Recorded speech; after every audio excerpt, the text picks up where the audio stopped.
ജന്മദിന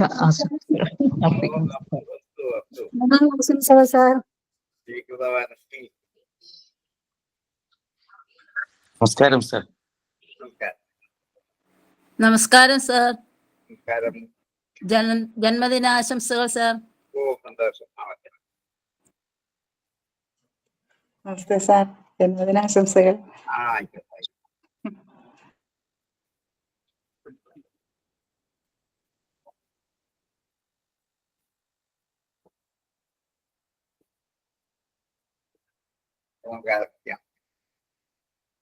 നമുക്ക് ഇത്തിരി 10-15 മിനിറ്റ് നേരത്തെ ഞാൻ വിടും. കാരണം നമുക്ക് അവിടെ അടുത്ത് ഗീതാ പ്രഭാഷണം 5 മിനിറ്റ്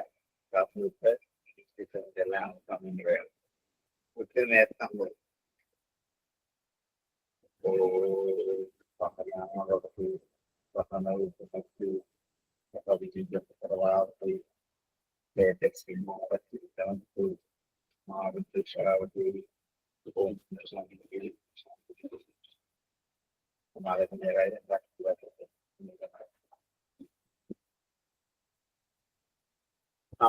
നവസ്കന്ധം 21 ഇനി 12 എഴുതണ്ടേ?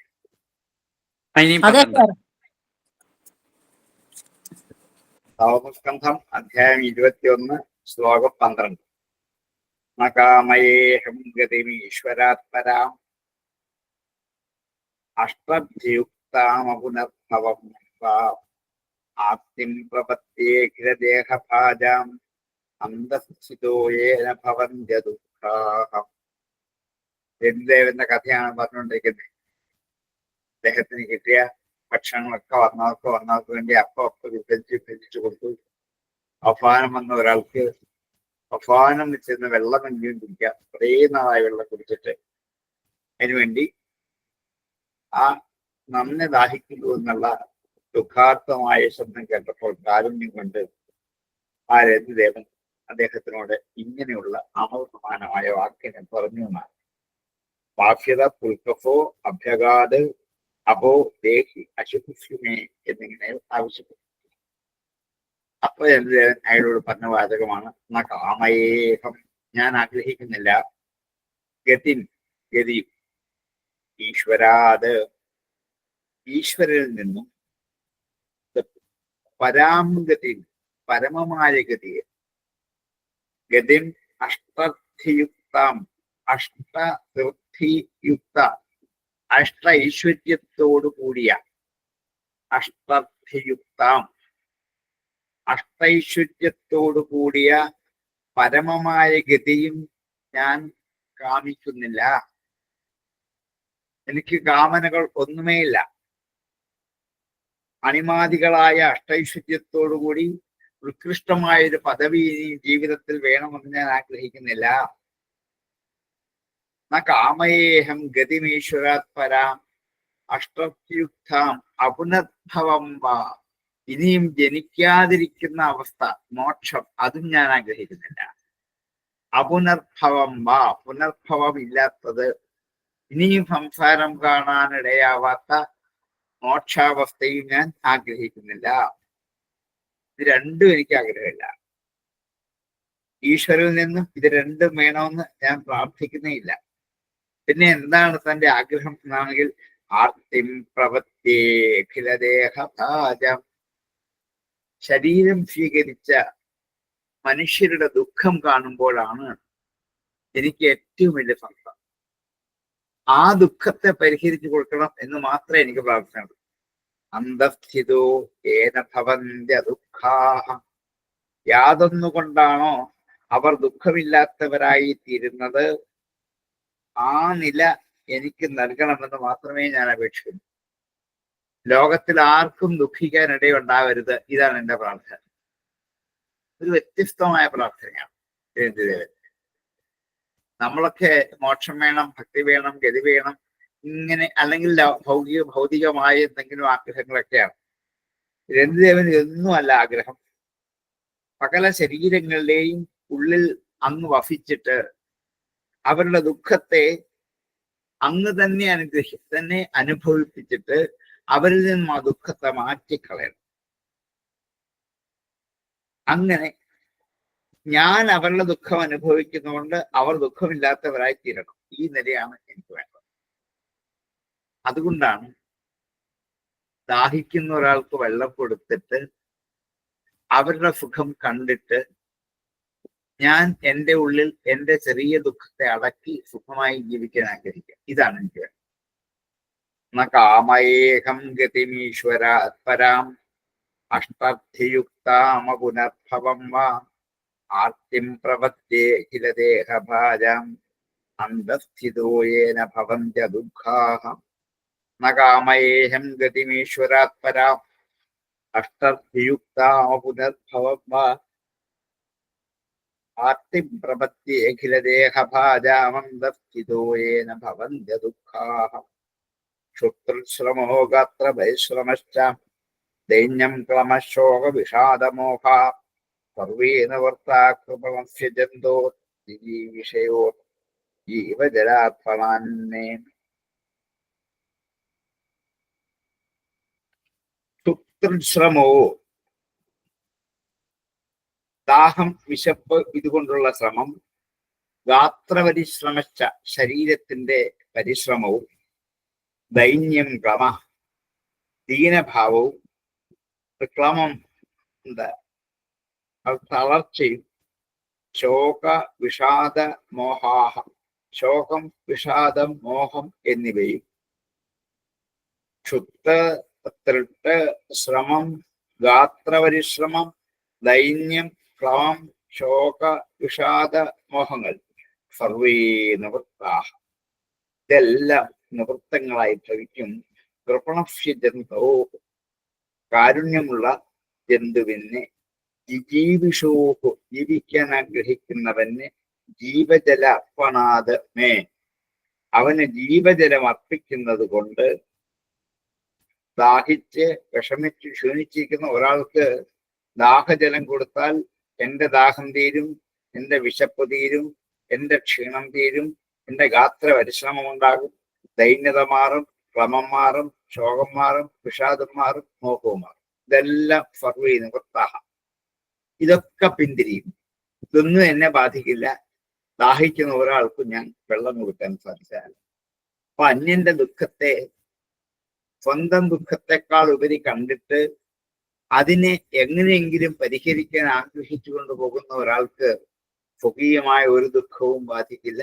ഇതാണ് തൻ്റെ ഈ ഈശ്വര അവബോധത്തിൽ ഉറച്ചു കിട്ടിയ അറിവ്. അതുകൊണ്ട് ഈ വെള്ളം ഞാൻ നിങ്ങൾക്ക് തരാൻ തയ്യാറാണ്. ക്ഷുത്രശ്രമോ ഗാത്ര പരിശ്രമശ്ച ദൈന്യം ക്ലമശോക വിഷാദമോഹ സർവേ നിവൃത്താ കൃപണസ്യ ജന്തോ ജീവിഷോ ജീവജലാത്മനാന്നേ. ക്ഷുത്രശ്രമോ ഗാത്ര പരിശ്രമശ്ച ദൈന്യം ക്ലമശോക വിഷാദമോഹ സർവേ നിവൃത്താ കൃപണസ്യ ജന്തോ ജീവിഷോ ജീവജലാത്മനാത്മേ.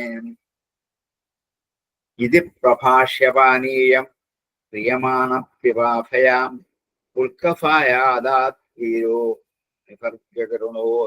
ഇങ്ങനെ പ്രഭാഷ്യ ഇങ്ങനെ പറഞ്ഞിട്ട് പാനീയം വെള്ളം പ്രിയമാണ മരിക്കാറായിരിക്കുന്ന പിപാസയാ പ്രിയമാണ ദാഹം കൊണ്ട് മരിക്കാറായിരിക്കുന്ന പുൽക്കഫായ ചണ്ടാളനായിക്കൊണ്ട് അതാ കൊടുത്തു. ധീരോ നിസർഗകരണോ. ധീരനും നൈസർഗികമായി കരുണയുള്ളവനുമായ രാജാവ് ഇങ്ങനെ പറഞ്ഞ് ഈ പാനീയം ആ പുൽക്കാസിനായി കൊടുത്തു. ഇതി പ്രഭാഷ്യപാനീയം യമാണ പിപാഭയാം ഉൽക്കഫായ അധീരോ നിസർഗകരുണോ നൃപാം. ഇതി പ്രഭാഷ്യപാനീയം പ്രിയമാണ പിപാഭയാം ഉൽക്കഫായ അധീരോ നിസർഗകരുണോ നൃപാം. തസ്യത്രിഭുവനാധീശാഃ ഫലദാ ഫലമിച്ഛതാം ആത്മാനം ദർശയം ചക്രം മായാ വിഷ്ണുവിനിർമ്മിതാഃ. തസ്യ ത്രിഭുവനാധീശാഃ ഭരത തസ്യ അവന് ത്രിഭുവനാധീശാഃ മൂന്ന് ലോകങ്ങളിലെയും അധീശന്മാർ ഫലദാഹ ഫലമിച്ഛതാം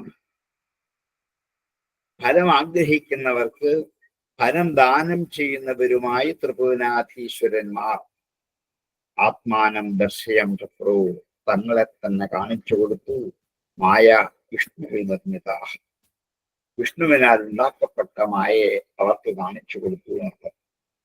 രന്തിദേവന്റെ ഇപ്പൊ ഈ കാണിച്ച ധൈര്യവും ആ കാരുണ്യവും ഒക്കെ ഒന്ന് പരീക്ഷിച്ചറിയാൻ വേണ്ടിയിട്ട് വിഷ്ണുവിന്റെ മായ കൊണ്ട് വന്നു ചേർന്നവരാണ് ഇവരൊക്കെ. ഈ വന്നു ചേർന്നവരൊക്കെ ഒരു പരീക്ഷിക്കാൻ വേണ്ടിയായി വിഷ്ണുമായ കൊണ്ട് നിർമ്മിക്കപ്പെട്ട ത്രിഭുവനാധീശ്വരന്മാരായ ബ്രഹ്മാദികളാണ് ഇതിനു മുമ്പ് വേഷപ്രച്ഛന്നരായിട്ട് വന്നത്. ആദ്യം വന്നത് ബ്രഹ്മാവ്, പിന്നെ വന്നത് വഷളൻ, പിന്നെ വന്നത് ചണ്ടാലൻ എന്നിങ്ങനെ അതിഥിയായിട്ട് വന്നവരൊക്കെ ദേവന്മാരാണ്. പരീക്ഷിക്കാൻ വന്നു. അവരൊക്കെ പരീക്ഷിച്ചെന്താണ്? സ്വന്തം പ്രാണനെ ത്യജിച്ചും സ്വന്തം ആവശ്യങ്ങൾ വേണ്ടെന്ന് വെച്ചിട്ടും അന്യജീവികളെ അനുഗ്രഹിക്കാനുള്ള കാരുണ്യം ജന്മസിദ്ധമായിരിക്കുന്നുണ്ട് എന്ന് പരീക്ഷിച്ചറിഞ്ഞ് കർമ്മഫലത്തെ ആഗ്രഹിക്കുന്നവർക്ക് ദാനം ചെയ്യുന്നവരുമായ ഈ ബ്രഹ്മാദേവന്മാർ അവരുടെ ശരിയായ സ്വരൂപത്തെ രന്ദേവന് മുമ്പിൽ കാണിച്ചു കൊടുത്തു. എന്നെ പരീക്ഷിക്കാൻ വന്നതാണ് ഞങ്ങളൊക്കെ. ഇപ്പൊ ഞങ്ങൾ നോക്കൂ, ഞാൻ ബ്രഹ്മാവ് ഇങ്ങനെ ഓരോരുത്തരുടെ സ്വരൂപങ്ങൾ ത്രിഭുവനാധീശ ഫലദാ ഫലമിച്ഛതാം ആത്മാനം ദർശയം ചക്രോ മായാ വിഷ്ണു വിനിർമ്മിതാഃ ത്രിഭുവനാധീശാഃ ഫലദാഃ ഫലമിച്ഛതാം ആത്മാനം ദർശയം ചക്രോ മായാ വിഷ്ണു വിനിർമ്മിതാഃ സ്വവൈദേഭ്യോ നമസ്കൃത്യാം നിസ്സംഗോ വിഗതസ്പൃഹാം വാസുദേവേ ഭഗവതി ഭക്ത്യാ ചക്രേ നമഃപരം വൈ. അവനാകട്ടെ ദേഭ്യോ നമസ്കൃത്യ ആ ദേവന്മാർക്കായിക്കൊണ്ട് നമസ്കരിച്ചിട്ട് നിസ്സംഗ ഒന്നിനോടും സംഘമില്ലാത്തവനായിട്ട് വിഗതസ്പൃഹ ഒന്നിനോടും ആഗ്രഹമില്ലാത്തവനായിട്ട് വാസുദേവേ ഭഗവതി ഭക്ത്യാ വാസുദേവനായ ഭഗവാൻ ഭക്തിപൂർവം പരം നമ ചക്രേ ഏറ്റവും കൂടുതൽ നമസ്കാരത്തെ ചെയ്തു. അത്ര മാത്രമേ ചെയ്യണ്ടായിരുന്നുള്ളൂ. ഇവരെയൊക്കെ നമസ്കരിച്ചു. നിസ്സംഗനാണ്, നിസ്പൃഹനുമാണ്, ഒന്നിനോടും ചേർച്ചയില്ല, ഒന്നിനോടും ആഗ്രഹമില്ല. വാസുദേവനായ ഭഗവാനിൽ ഭക്തി നിറഞ്ഞ മനസ്സായതുകൊണ്ട് ഇവരൊക്കെ ഭഗവാനാണെന്ന് സങ്കല്പിച്ച് നമസ്കരിച്ചു. സ്വവൈദേഭ്യോ നമസ്കൃത്യ നിസ്സംഗോ വിഗതസ്പൃഹ വാസുദേവേ ഭഗവതി ഭക്ത്യാ ചക്രേ നമഃപരം സ്വവൈദേഭ്യോ നമസ്കൃത്യ നിസ്സംഗോ വിഗതസ്പൃഹ വാസുദേവേ ഭഗവതി ഭക്ത്യാ ചക്രേ നമഃപരം. ഈശ്വര ആലംബനം ചിത്തം കുർവതോ അനന്യരാധവ മായാഗുണമയീ രാജൻ സ്വപ്രമത് പ്രത്യരീയത.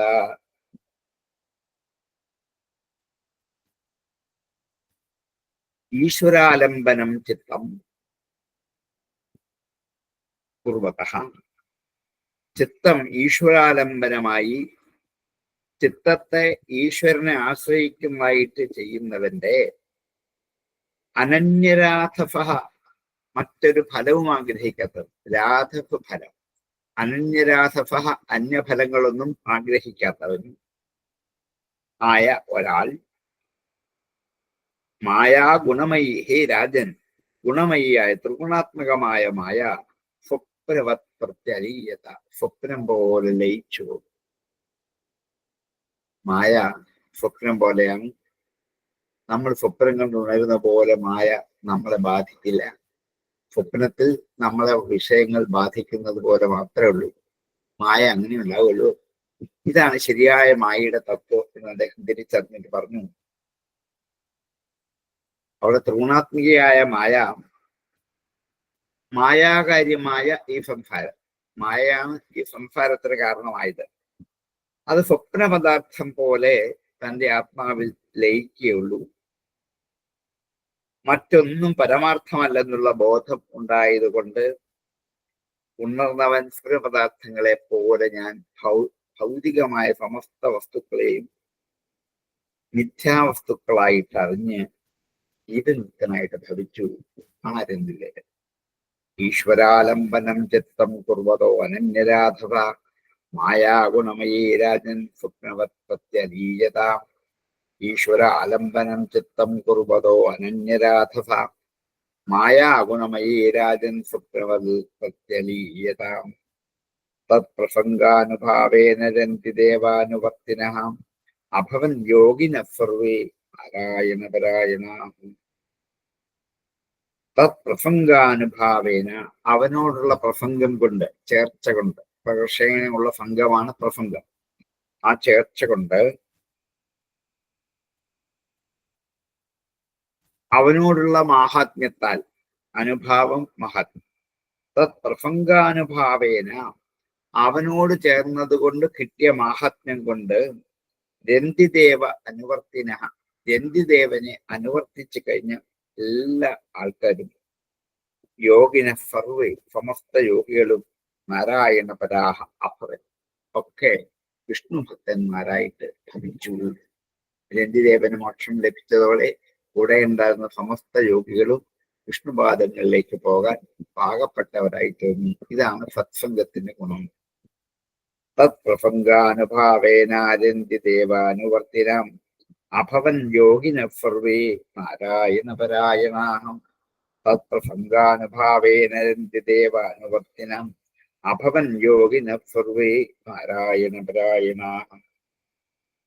ഇനി ആ കഥയെടുത്തു രന്തിദേവനും അദ്ദേഹത്തിനെ ഉള്ളവരൊക്കെ ലക്ഷ്യത്തിലേക്ക് എത്തിയെന്ന് കാണിച്ചുകൊണ്ട് ദാനത്തിന്റെ മഹാത്മ്യം കാണിച്ചുകൊണ്ട് ഭഗവത് സ്വരൂപത്തിലെ മഹത്വം ശരിക്കും തിരിച്ചറിഞ്ഞിട്ട് ആ കഥ ഉപസംഹരിച്ചു.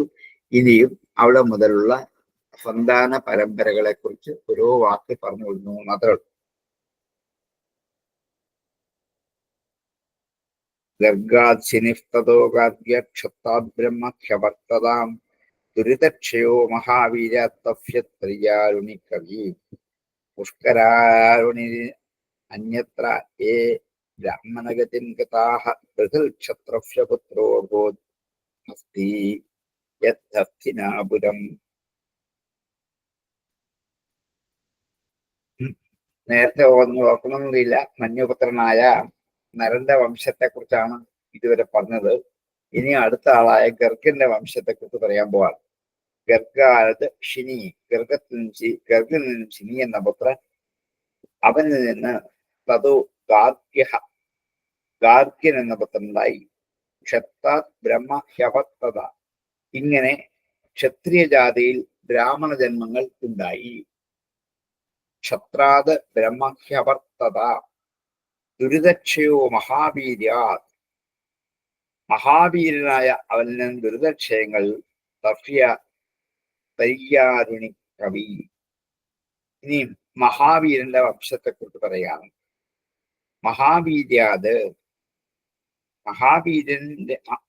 മഹാവീരനിൽ നിന്നും ദുരിതക്ഷയൻ എന്ന പേരായ, ദുരിതങ്ങളെ ക്ഷയിപ്പിക്കാൻ പര്യാപ്തനായ ദുരിതക്ഷയൻ എന്ന പുത്രൻ, അവനിൽ നിന്നും ത്രയ്യാരുണി എന്ന പുത്രൻ, പിന്നെ കവി പുഷ്കരാരുണി എന്ന 3 പുത്രന്മാരുണ്ടായി. ഇങ്ങനെ ക്ഷത്രിയ വംശത്തിൽ ജനിച്ചവരാണെങ്കിലും അവരൊക്കെ കർമ്മം കൊണ്ട് ബ്രാഹ്മണഗതിയെ പ്രാപിച്ചു. ഇവരൊക്കെ തന്നെ ഇനിയും ജ്യേഷ്ഠപുത്രനായ ബഹുക്ഷത്രന്റെ വംശം തയ്യാറാണ്. 2 പേരുടെ പറഞ്ഞു കഴിഞ്ഞു. മഞ്ഞുപുത്രനായ നരന്റെ വംശം പറഞ്ഞു, ഗർഗന്റെ വംശം പറഞ്ഞു. ഇനിയും എന്താണ്, അതേപോലെ ഇനിയും ബഹുക്ഷത്രന്റെ മഹാവീരന്റെ പറഞ്ഞു. ഇനിയും ബഹുക്ഷത്രന്റെ പറയാൻ പോവാണ്. ആ ബഹുക്ഷത്രന്റെ വംശത്തിൽ, ക്ഷത്രിയ വംശത്തിൽ ജനിച്ചവരാണെങ്കിൽ അവരൊക്കെ കർമ്മം കൊണ്ട് ബ്രാഹ്മണരായി തീർന്നവരാണ്. ബഹുക്ഷത്രനെ ഹസ്തി എന്നു പേരായ പുത്രനായി. അവനാൽ നിർമ്മിക്കപ്പെട്ട പുരത്തിന് ഹസ്തിനാപുരം എന്ന പേരുണ്ടായി. ഹസ്തിയാൽ നിർമ്മിക്കപ്പെട്ട, ഹസ്തി ഒരു രാജാവിന്റെ പേരാണ്. ആ രാജാവിനാൽ നിർമ്മിക്കപ്പെട്ട പുരമായതുകൊണ്ട് അതിന് ഹസ്തിനാപുരം എന്ന പേര് വന്നു. ഗർഗാത് ശിനിസ്തോഗാദ്യക്ഷത്താത് ബ്രഹ്മഹ്യവർത്തതാം ദുരിതക്ഷയോ മഹാവീര്യാത്തഫ്യത്രയാരുണി കവി പുഷ്കരാരുണിനന്യത്ര ഏ ബ്രാഹ്മണഗതിം ഗതാഃ ബൃഹൽക്ഷത്രഫ്യപുത്രോ ഭൂത് ഹസ്തി യദ്ഹസ്തിനാപുരം. അജമീഡോ ദ്വിമീഡശ്ച പുരുമീഡശ്ച ഹസ്തിനാം അജമീടസ്യ വംശാഭ്യു പ്രിയമേധാദയോ ദ്വിജാഹം. ഇനി ഹസ്തിക്ക് അജമീടൻ, ദ്വിമീടൻ, പുഴുമീടൻ എന്ന് 3 പുത്രന്മാർ. ഹസ്തിനഹ അജമീടോ ദ്വിമീടോ പുഴുമീടശ്ച. അല്ലെ അജമീട വംശ്യാഹ്യുഹു, അജമീടന്റെ വംശന്മാരായിട്ട് ഉണ്ടായി. പ്രിയൻ, മേധൻ മുതലായവർ ജനിച്ചു. അവരും ദ്വിജന്മാരായി തന്നെ ഭവിച്ചു. അജമീടോ ദ്വിജമീടശ്ച പുരുമീടശ്ച ഹസ്തിനാം അജമീടസ്യ വംശാഭ്യു പ്രിയമേധാദയോ ദ്വിജാ. അജമീഢാദ് ബൃഹദിഷു തസ്യ പുത്രോ ബൃഹദ്ധനു ബൃഹത്കായസ്തതസ്തസ്യാം പുത്ര ആഫിത്യ യത്രഥാം. അജമീടാത് ബൃഹദിഷു, അവൻ ബൃഹദിഷു എന്ന് പേരായ വേറൊരു പുത്രൻ ഉണ്ടായിരുന്നു. അവന്റെ പുത്രൻ ബൃഹദ്ധനു, ബൃഹദ്ധനുഫ് എന്ന അവന്റെ പുത്രൻ. അവന്റെ പുത്രൻ ബൃഹത്കായ, അവന്റെ പുത്രൻ ജയദ്രഥ എന്നിങ്ങനെ ആ പരമ്പരയിലെ കുറെ പേരുടെ പേരുകൾ പറയുന്നു മാത്രമേ ഉള്ളൂ. അജമീടാദ് ബൃഹദിഷു തസ്യപുത്രോ ബൃഹദ്ധനു ബൃഹത്കായ തതസ്തസ്യപുത്ര ആഫീത്യദ്രഥ തത്ഫുതോ വിശദസ്തസ്യാം ഫേനജിത് സമജായതാം രുചിരാശ്വോ ദൃഢധനു കാശ്യോ വത്സസ്തത്ഫുതാഹം. ജയദ്രഥന്റെ പുത്രൻ തത്ഫുതോ വിശദ, ആ വിശദന്റെ പുത്രൻ ഫേനജിത്ത് സമജായത ഉണ്ടായി. രുചിരാശ്വോ ദൃഢധനു കാശ്യോ വത്സസ്തത്ഫുതാഹ. അവന്റെ പുത്രന്മാർ 4 പേരാണ്. രുചിരാശ്വൻ, ദൃഢധനു, കാശ്യൻ, വത്സൻ എന്ന 4 പേർ. തൽഫുതോ വിശദസ്തസ്യാം ഫേനജിത് സമജായതാം രുചിരാശ്വോ ദൃഢധനു കാശ്യോ വത്സസ്തത്ഫുതാഹം. രുചിരാശ്വഫുതപ്രാജ്ഞാം വത്സേനസ്തദാത്മജഹാം പാരഫ്യതനയോ നീപ തസ്യപുത്രശതം സ്വഭൂത്. രുചിരാശ്വന്റെ പുത്രൻ രുചിരാശ്വഫുതഃ പ്രാജ്ഞഃ, അവന്റെ പുത്രൻ പൃഥുസേനഃ, അവന്റെ പുത്രൻ പാരൻ, അവന്റെ പുത്രൻ നീപൻ. അവന് 100 മക്കളുണ്ടായി. പുത്രശതം തു അഭൂത് നീപൻ. രുചിരാശ്വഫുതപ്രാജ്ഞ പൃഥുസേനസ്തദാത്മജാം പാരഫ്യതനയോ നീപസ്തസ്യപുത്രശതം ത്വഭൂത്.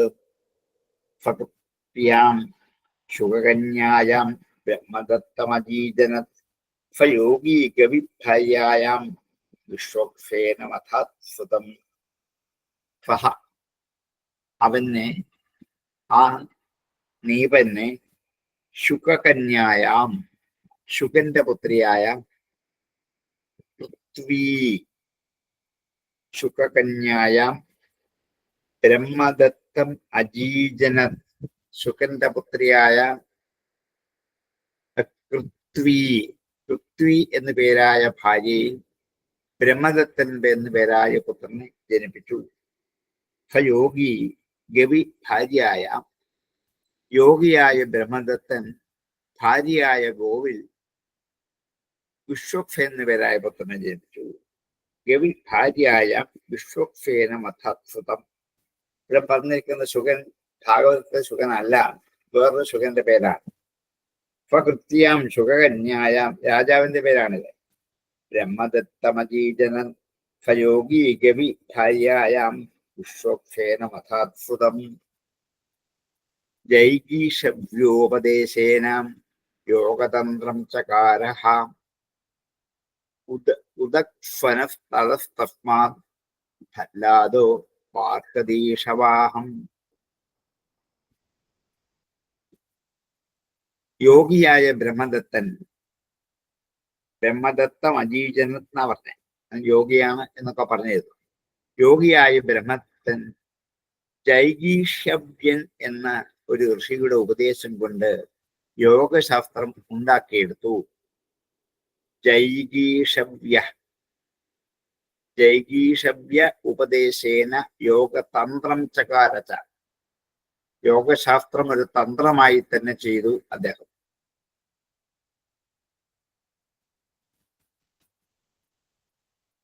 ഉദക്വനൻ എന്ന പുത്രൻ അവനുണ്ടായി.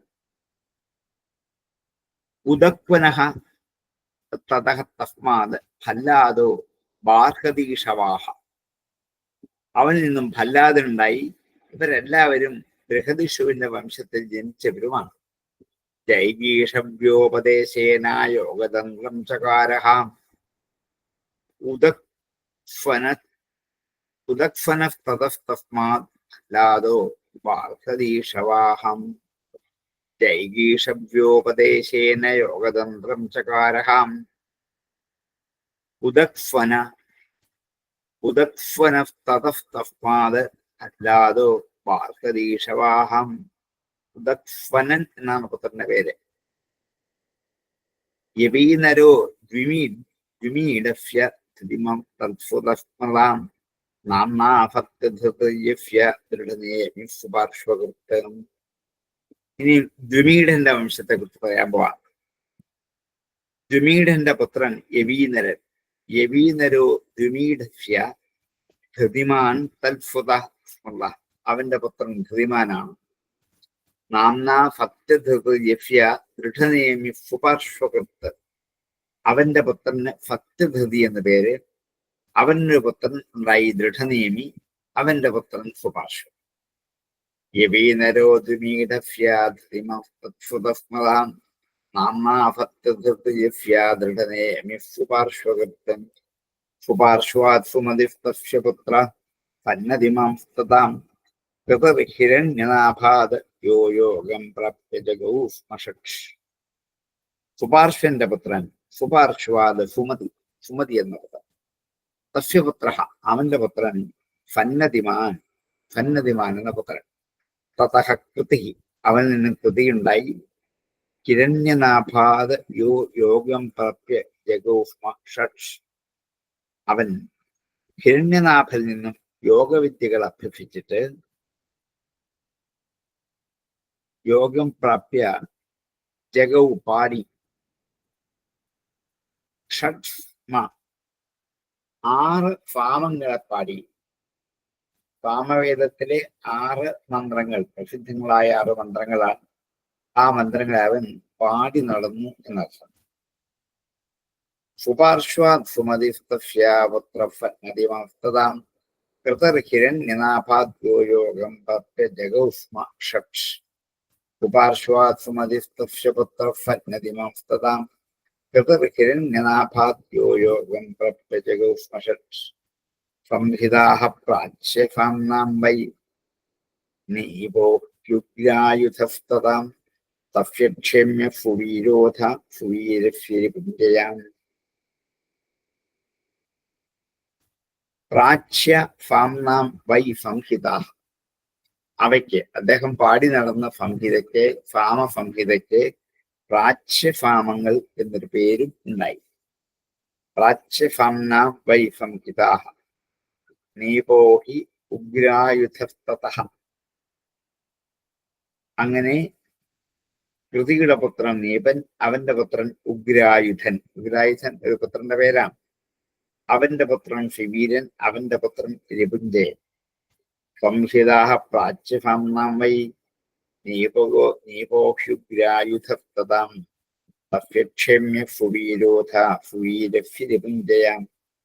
സംഹിതാഃ പ്രാച്യസാംനാം വൈ നീപോഹ്യുഗ്രായുധസ്തതാം തസ്യക്ഷേമ്യ സുവീരോധ സുവീരസ്യ രിപുഞ്ജയാം. തതോ ബഹുരഥോ നാമ പുരുമീഢപ്രജോഭവത് നലിന്യാമജമീഡസ്യ ശാന്തിസ്വതസ്തതാം. തതഃ അനന്തരം അവനിൽ നിന്നും രിപുഞ്ജയൻ ബഹുരഥൻ എന്ന് ദ്വിമീഢന്റെയും വംശം പറഞ്ഞതിനു ശേഷം പുഴുമീഢന്റെ ചരിത്രം പറയാം. പുഴുമീഢന് സന്താനം ഉണ്ടായിരുന്നില്ല. അജമീഢ വംശജാതന്മാരായ പ്രേമീഢൻ മുതലായ ചിലർ ബ്രാഹ്മണരായിട്ട് ഭവിച്ചു. അവരില് ബൃഹദിഷു മുതലായ ചിലർ ക്ഷത്രിയന്മാരായിട്ടും ഭവിച്ചു. നേരത്തെ ഒരു പറഞ്ഞ കഥാംശമാണിത്. അതിൽ അജമീടനിൽ നിന്നുമുണ്ടായ മറ്റൊരു വംശത്തെ പറയുന്നു. അജമീടന് നളിനി എന്ന ഭാര്യയിൽ നീലൻ എന്ന പേരായ പുത്രനായി. നീലന്റെ പുത്രൻ ശാന്തി. തത്തോ ബഹുരോധോ നാമ കുരുമീടോ പ്രജോഭോ സന്തനം ഉണ്ടായില്ല. നളിന്യാം അജമീടസ്യ അജമീടൻ നളിനി നീല ശാന്തി സുതസ്തതാം നീലൻ എന്ന പുത്രൻ അവന് ഉണ്ടായി. ശാന്തേ ഫുശാന്തിസ്തത്പുത്ര പുരുയോ അർക്കസ്തതോഭവത് ഭർമ്യാശ്വസ്തനയസ്തസ്യാം പഞ്ചാഫൻ മുദ്ഗലാദയാം. ശാന്തിയുടെ പുത്രൻ ശാന്തേഹെ ഫുശാന്തി എന്ന പുത്രൻ. തത്പുത്ര പുരുജ അവന്റെ പുത്രൻ പുരുജൻ. അവന്റെ പുത്രൻ അർക്കൻ. അപ്പോൾ അർക്കൻ എന്ന് കേട്ടാൽ സൂര്യൻ മാത്രം ഓർക്കരുത്. ആ പേര് പലർക്കും ഇടാറുണ്ട്. നമ്മൾ ലോകത്തിൽ എന്താണ് വിഷ്ണുവിന്റെയും സൂര്യന്റെയും ഒക്കെ പേരുള്ള എത്രയോ പേരെ അങ്ങനെ വിളിക്കാറുണ്ട്. സൂര്യൻ എന്ന് വിളിക്കാറുണ്ട്. അതുകൊണ്ട് അങ്ങനെയാ ധരിക്കാവൂ അത് എന്നർത്ഥം. അർക്കഹത്തതോ അഭവത് അവനിൽ നിന്നും ഭർമ്യാം അശ്വസ്തനയസ്തസ്യ അവനിന്റെ പുത്രൻ ധർമ്യാശ്വ തനേഹത്തസ്യ അവന്റെ പുത്രൻ പഞ്ചാഫൻ മുൽഗലാദയ അവന് മുൽഗലൻ മുതലായ 5 പുത്രന്മാരുണ്ടായി. ശാന്തേ സുശാന്തിസ്തത്പുത്ര പുരുജോ അർക്കസ്തതോഭവത് ധർമ്യാശ്വസ്തനയസ്തസ്യ പഞ്ചാഫൻ മുൽഗലാദയാം. യവീനരോ ബൃഹദിഷു കാമ്പില്യസഞ്ജയസുതാഹം ധർമ്യാശ്വാഃ പ്രാഹപുത്ര മേ പഞ്ചാനാം രക്ഷണായ ഹി. വിഷയാണാം അലമിമേയിതേ പഞ്ചാലപത്നിതാഃ മുദ്ഗലാത് ബ്രഹ്മനിർവൃത്തം ഗോത്രം മൗദ്ഗല്യസംജ്ഞിതം. യവീനരഹ ബൃഹദിഷു കാമ്പില്യ എന്ന് 3 പേര് സഞ്ജയന്റെ പുത്രന്മാർ. മുദ്ഗലൻ, യവീനരൻ, ബൃഹദിഷു, കാമ്പില്യൻ, സഞ്ജയൻ എന്നിങ്ങനെ 5 പുത്രന്മാർ. നേരത്തെ പറഞ്ഞു 5 പേരുണ്ടായി. 5 പേരുടെ പേരാണ് യവീനരൻ, ബൃഹദിഷു, കാമ്പില്യൻ, സഞ്ജയൻ എന്നിങ്ങനെ. ധർമ്യാശ്വാഹ പ്രാഹപുത്രാഹ ധർമ്യാശ്വന്റെ പുത്രന്മാരെ പറഞ്ഞു. മേ എനിക്ക് പഞ്ചാനാം രക്ഷണായഹി എനിക്ക് 5 പുത്രന്മാരുണ്ടായത് 5 എണ്ണത്തിന്റെ രക്ഷയ്ക്ക് വേണ്ടിയാണെന്ന് അദ്ദേഹം വിചാരിച്ചു. 5 എണ്ണങ്ങൾ എന്താണ്? 5 ഇന്ദ്രിയങ്ങളുടെ വിഷയങ്ങൾ. 5 ഇന്ദ്രിയങ്ങൾ നമുക്കറിയാം. ഇന്ദ്രിയങ്ങളുടെ വിഷയങ്ങൾ ശബ്ദസ്പർശ രൂപ രസഗന്ധാദികളായ 5 വിഷയങ്ങൾ. ആ ഇന്ദ്രിയങ്ങൾ കൊണ്ട് എനിക്ക് അതാത് വിഷയങ്ങൾ സമ്പാദിച്ചു തരാൻ ഈ പുത്രന്മാർ സമർത്ഥരായി തീരട്ടെ എന്ന് കണ്ടിട്ടാണ് ഈ 5 പേർക്ക് പഞ്ചാലസപ്ഞതാഹ പഞ്ചാലന്മാർ എന്ന് 5 എണ്ണങ്ങളെ ലാളിക്കുന്നവരായവരെ പഞ്ചാലന്മാർ എന്ന് പേരിട്ടു. മുദ്ഗലാത് ബ്രഹ്മനിർവർത്തം ഗോത്രം മൗദ്ഗല്യസപ്ഞിതം മുദ്ഗലിൽ നിന്നും ഉണ്ടായ ആ ഗോത്രത്തെ മൗദ്ഗല്യം എന്ന പേരിൽ അറിയപ്പെടുകയും ചെയ്തു. യവീനരോ ബൃഹദിഷു കാമ്പില്യസഞ്ജയസുതാഹം ധർമ്യാശ്വപ്രാഹപുത്ര മേ പഞ്ചാനാം രക്ഷണായ ഹി വിഷയാണാം അലം ഇമേതി പഞ്ചാലസപ്ഞിതാഃ മുദ്ഗലാത് ബ്രഹ്മനിർവർത്തം ഗോത്രം മൗദ്ഗല്യസപ്ഞിതം. മിഥുനം മുദ്ഗലാത് ധാർമ്യാത് വിബോധാസപ്പുമാനഭൂത് അഹല്യാകന്യയായശ്യം ശതാനന്ദസ്തുഗൗതമാത്. മുദ്ഗലിൽ നിന്നുമുണ്ടായത് മുദ്ഗലിൽ നിന്നും ഉണ്ടായ ബ്രാഹ്മണ വംശത്തെ ചുരുക്കി പറയാം. ധർമ്യാശ്വപുത്രനായ ദുർഗലന് ദിബൂദാസൻ എന്ന പേരായൊരു പുത്രനായി. മുദ്ഗലാത് ഭർമ്യാത് ദിബോധാസപ്പുമാൻ അഭൂത് അഹല്യ നാമ കന്യ അഹല്യ എന്ന പേരാല് ഒരു പുത്രി ഉണ്ടായി. അഹല്യ ഗൗതമന് കൊടുത്തു. അവരുടെ ഒരു പുത്രനുണ്ടായി ശതാനന്ദൻ. നമ്മൾ രാമായണത്തിൽ കേട്ട അഹല്യം ഗൗതമനും തന്നെയാണ്. അവർക്കുണ്ടായ പുത്രനാണ് ശതാനന്ദൻ. മിഥുനം മുദ്ഗലാത് ധാർമ്യാത് ദിബോധാസപ്പുമാനഭൂത് അഹല്യ അകന്യകായസ്യാം ശതാ അനന്ദസ്തു ഗൗതമാത്. തസ്യ സപ്തതിപുത്രോ ധനുർവേദ വിശാരദാം ശരദ്വാം തത്സുതോ യസ്മാത് ഉർവശീദർശനാത്കിലാം ശരസ്തംബേ വദതേതോ മിഥുനം ഇതഭൂത് ശുഭം. ആ സദാനന്ദന്റെ പുത്രൻ സത്യദൃഷ്ടി. അവന്റെ പുത്രൻ ധനുർവേദ വിശാരദ. ആ പുത്രൻ ധനുർവേദ വിശാരദനായിരുന്നു. സദാനന്ദന്റെ പുത്രനായ സത്യധൃതി എല്ലാ ശസ്ത്ര അസ്ത്ര പ്രയോഗങ്ങളും ധനുർവിദ്യയിൽ പഠിച്ച് നിപുണനായി. ശരദ്വാം തത്സുതോ, അവന്റെ പുത്രൻ ശരദ്വാൻ. യസ്മാത് ഉർവശീ ദർശനാക്കില. ആ ധൃതിയുടെ പുത്രന സത്യധൃതിയുടെ പുത്രനായ ശരദ്വാൻ ഉർവശിയെ കണ്ടപ്പോൾ അത് കാരണമായിട്ട് അദ്ദേഹത്തിന് അറിയാതെ രേതസ് സ്ഖലിച്ചു പോയി. അത് ശരസ്തംഭേ അപതത്. അത് ശരസ്തംഭം, ശരപ്പുല്ലുകൾ ഉണ്ടാക്കിയ ഒരു സ്തംഭത്തിലേക്ക് പതിച്ചതുകൊണ്ട് അവിടെ നിന്നൊരു പുത്രനുണ്ടായി. ശരദ്വാൻ എന്നവന് പേരായി. ശരസ്തംഭത്തിൽ വീണ രേതസിൽ നിന്നും ഒരു പുരുഷനും ഒരു സ്ത്രീയും ഉണ്ടായി. ശരസ്തംഭേ അവതേതോ മിഥുനം യദഭൂത് ശുഭം. ശരദ്വാൻ എന്ന പേരുണ്ടായി. ആ ശരസ്തംഭത്തിൽ നിന്നുള്ള രേതസിൽ നിന്നും ഒരു കന്യകയും ഒരു പുത്രനും ഉണ്ടായി. താഴെ പറയുവാനാണ്. തസ്യ സത്യധൃതി പുത്രോ ധനുർവേദ വിശാരദാം ശരദ്വാം തത്സുതോ യസ്മാത് ഉർവശീ ദർശനാത് കില ശരസ്തംഭേ അവതദ്രേതോ മിഥുനം യദഭൂത് ശുഭം. തദ്ദൃഷ്ട്വാ കൃപയാ ഗൃഹാത് ശന്തനുർമൃഗയാം ചരൻ കൃപകുമാരകന്യാ ച ദ്രോണപത്ന്യഭവത് കൃപീ. തദ്ദൃഷ്ട്വാ, ഇത് കണ്ടിട്ട് കൃപയാ അഗൃഹാത്, കാരുണ്യം കൊണ്ട് സ്വീകരിച്ചു. ശന്തനുഹു മൃഗയാം ചരൻ, വേട്ടയിൽ സഞ്ചരിച്ചു കൊണ്ടിരുന്ന ശന്തനു മഹാരാജാവ് ആ ശരസ്തംഭത്തിൽ വീണ് കിടക്കുന്ന രണ്ട് പുത്രൻ, ഒരു മകളെയും മകനെയും അവരെ കണ്ടു. തദ്ദൃഷ്ട്വാ കൃപയാ അഗൃഹാത്, കാരുണ്യം കൊണ്ട് അവരെ കയ്യിലെടുത്തു. ശന്തനു മൃഗയാം ചരൻ, അതിലെ പുരുഷന്റെ പേര് കൃപൻ എന്നും കന്യയുടെ പേര് കൃപി എന്നുമാണ്. കൃപകുമാര കന്യാച, ആ കന്യ പിന്നീട് ദ്രോണപത്നി അഭവത് കൃപി, പിന്നീട് ദ്രോണന്റെ പത്നിയായിട്ട് അവർ ഭവിച്ചു. തദ്ദൃഷ്ട്വാ കൃപയാ ഗൃഹാത് ശന്തനുർമൃഗയാം ചരൻ കൃപകുമാര കന്യാച ദ്രോണപത്ന്യഭവത് കൃപി. തദ്ദൃഷ്ട്വാ കൃപയാ ഗൃഹാത് ശന്തനുർമൃഗയാം ചരൻ കൃപകുമാര കന്യാച ദ്രോണപത്ന്യഭവത് കൃപി. അങ്ങനെ 21-ാമത്തെ അധ്യായം അവിടെ പൂർണ്ണമായി. നമുക്ക് 22-ാമത്തെ അധ്യായം അടുത്ത ദിവസം തുടങ്ങാം. ഞാൻ 5 മണിക്ക് മഠത്തിൽ വെച്ചൊരു ഗീതയുടെ പരിപാടിയുണ്ട്. അപ്പൊ അവിടെ എത്തണം.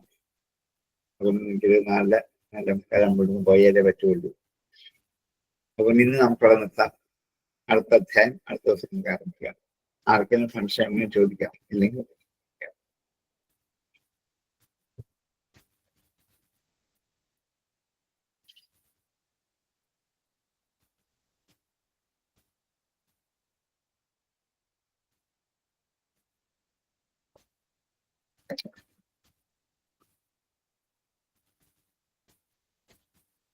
സംശയമെങ്കിൽ ഉപസംഹരിക്കാം.